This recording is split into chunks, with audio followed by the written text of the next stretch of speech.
After the formal recognition of the social ecological system in 1972 during the United Nations Conference on the Human Environment in Stockholm, the paradigm of protected areas changed, evolving to include the social sphere in management processes and objectives.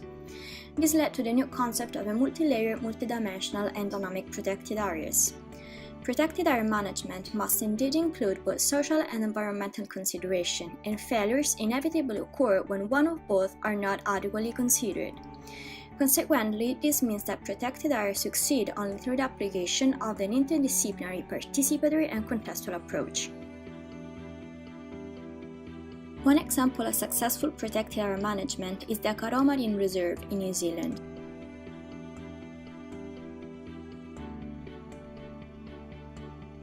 The start of this reserve started in 1996, when the Akaroa Harbour Marine Protection Society Incorporated presented a formal application for a 53 hectares marine reserve in the southeastern area of Akaroa Harbour. As declared in the submitted application, biodiversity protection and sustainable educational and recreational activities were the objectives of the protected area. One of the main concerns was the high incidental mortality of Hector's dolphin, endemic to New Zealand, caused by inshore gill nets. This consideration underlined the contextual dimension of the management, acknowledging not only the problems associated with the harbour and the fishing activities, but also culture and habits of the local population. In a formal application document, it was explicitly declared that the reserve would be totally protected and all the fishing activities banned. Early consultation to public discussion and questionnaires included recreational and commercial fishers, Ngaitau, the principal Maori iwi or tribe of the southern region, residents, and environmentalists. Significantly, the Maori traditional gathering of kanuana, the seafood, in the area included in the proposed reserve was considered. The participatory approach adopted throughout the process, both with the stakeholders and right holders, is clear. This was necessary given the planned closure of locally exploited resources, an issue that could be solved only through open discussion, compromises, and shared agreement.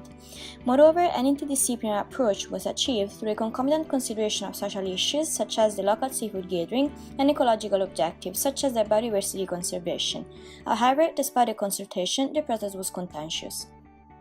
After the submission of the proposal, a consultation with the Department of Conservation followed. The boundaries of the proposed reserve were modified, and the local committee with representatives from iwi and key interest groups in the area was included in the EPA management.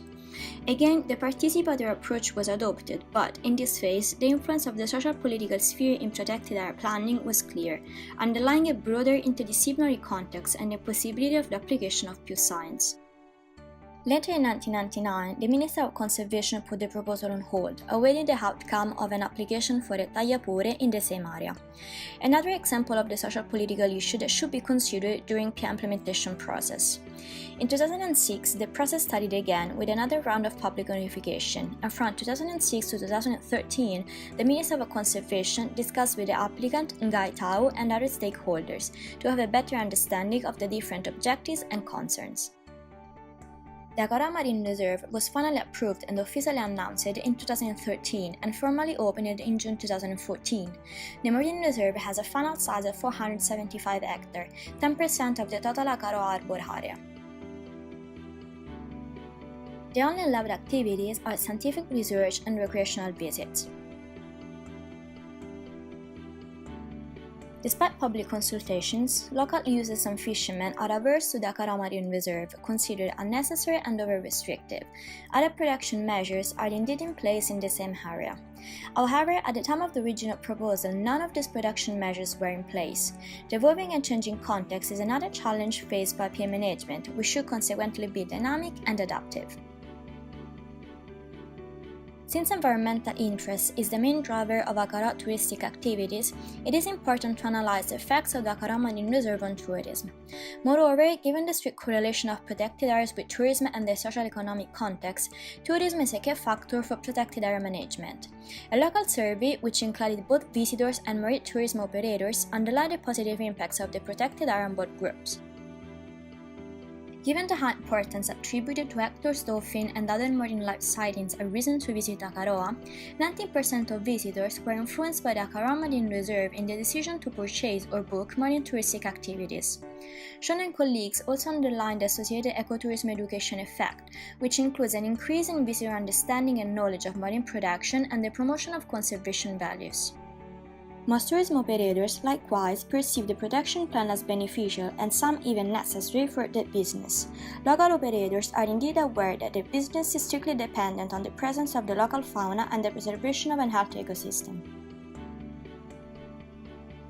Given the recent formal opening of the Akaroa Marine Reserve, an effective analysis of the outcomes is unrealistic, and the long-term trends for objectives delivery, such as the hectares of fin production, cannot be carried out yet. However, the implementation process and the interdisciplinary, participatory and contextual approach have laid the foundation for a successful protected area.